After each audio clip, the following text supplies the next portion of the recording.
একটা ক্রিকেট ম্যাচে সমর্থকদের কত রকমের রিয়াকশনই তো দেখা যায়। অনেক সময় কথা কাটাকাটি হয়, ঝগড়া হয়, এমনকি মারামারি হাতাহাতির পর্যায়েও সমর্থকরা অনেক সময় পৌঁছে যান। কিন্তু কখনো কি সমর্থকদের মাঠে বন্দুক নিয়ে হাজির হতে দেখেছেন? কখনো কি দেখেছেন যারা বাউন্ডারি লাইনে ফিল্ডিং করছে তাদের উদ্দেশ্য করে পাথর ছুঁড়ে মারতে, কিংবা কাচের বোতল ছুঁড়ে মারতে, এমনকি চেয়ার পর্যন্ত ছুঁড়ে মারতে? এমন সব উদ্ভট ঘটনা ঘটেছে আলাদা আলাদা ম্যাচে নয়, একটা ম্যাচেই। বলছি অস্ট্রেলিয়ার 1978 সালে ওয়েস্ট ইন্ডিজ সফরের কথা, যেখানকার 5টা ম্যাচে অলরেডি ইতোমধ্যে ওয়েস্ট ইন্ডিজ 3-1 সিরিজটা জিতে নিয়েছে। তারপরেও মাঠের সমর্থকদের এমন সব রিয়াকশন। কী কারণ তার পেছনে? একটাই কারণ, তখন Australian media tycoon carry pecker 1978 সালের সেই সময়টাতেই ওয়ার্ল্ড ক্রিকেট সিরিজ শুরু করতে চান, এবং সেই সিরিজটা একই সঙ্গে আলোচিত এবং সমালোচিত।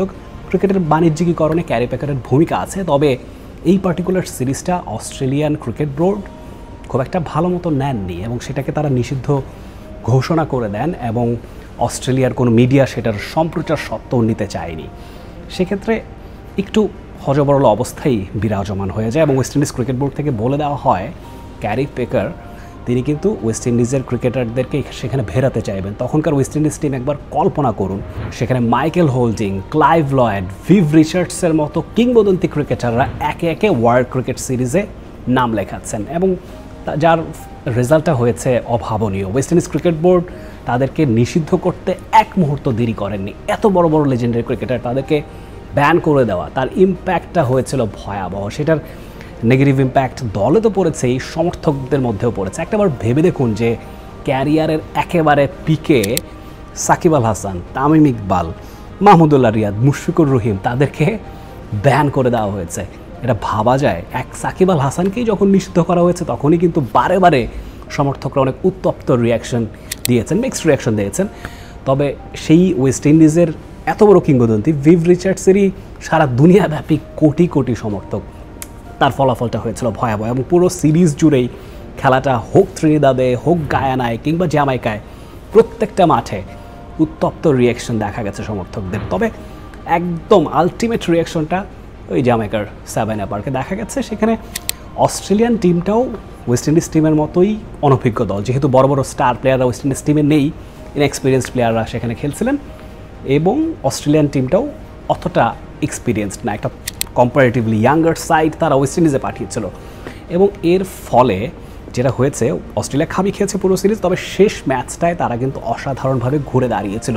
এবং চতুর্থ দিনে যখন 369 রানের টার্গেট উইন্ডিজের সামনে, সেখানে 100 রান দরকার, হাতে আছে 2টো উইকেট, বলতে গেলে টেলেন্ডাররাই ব্যাট করছে, সেখানে একটা ঘটনা পুরো ম্যাচের চিত্রপট বদলে দিয়েছে, এবং সমর্থকরা তাতেই নাখোশ হয়েছেন অনেক।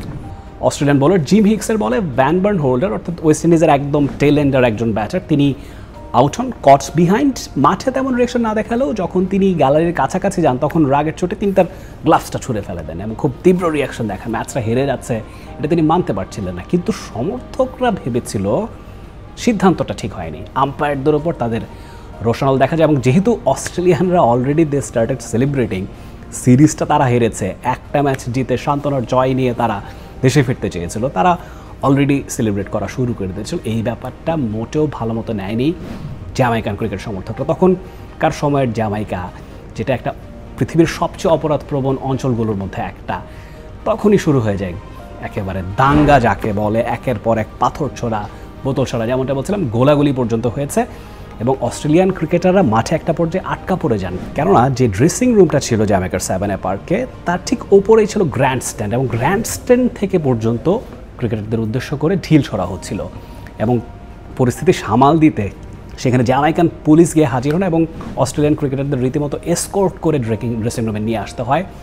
পুলিশের সঙ্গে গোলাগুলি হয়, টিয়ার শেল ছড়া হয়, এবং একটা পর্যায়ে জ্যামাইকান সেই সমর্থকদের ছত্রভঙ্গ করে মাঠ থেকে বের করে দেওয়া হয়। In the mean time Australian team they were in trouble, এবং এমন একটা পরিস্থিতি হয় যে তাদের জানে ফিরিয়ে হোটেল রুমে নিয়ে যেতে রীতিমতো বেগ পেতে হয় জ্যামাইকার নিরাপত্তা কর্মীদের। এবং তারপরেও পঞ্চম দিনে খেলার ব্যাপারে অস্ট্রেলিয়ান ক্রিকেটারদের মধ্যে অনেকেরই আগ্রহ ছিল, অনেকেই অবশ্য খুব একটা সাহস করতে চাননি, যেটা হয় যে আম্পায়ারদের মধ্যেও পর্যন্ত একটা মতভেদ তৈরি হয়, কারণ আম্পায়াররাও তো ইকুয়ালি চাপে পড়ে গিয়েছিলেন চতুর্থ দিনে, এবং দুজন আম্পায়ার সেখানে বলেন যে তারা এই ম্যাচের আম্পায়ারিং করবেন না, এবং এমন একটা পরিস্থিতিতে এইরকম রিস্ক নেওয়া সম্ভব নয়। এবং ইতোপূর্বে যেটা ঘটেছে তার আফটার ম্যাথ হিসেবে ম্যাচটাকে ড্র বলে ঘোষণা করা হয় এবং বিফল মনোরথে অস্ট্রেলিয়ানদের দেশে ফিরতে হয়।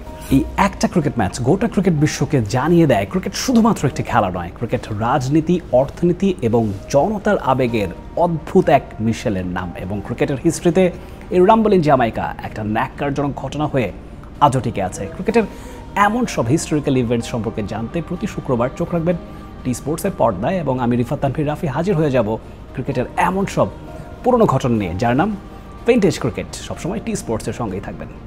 For more updates, subscribe to our YouTube channel and click on the bell icon. Follow us on Facebook and Instagram. Download T Sports app to enjoy exciting games and highlights. Visit tsports.com.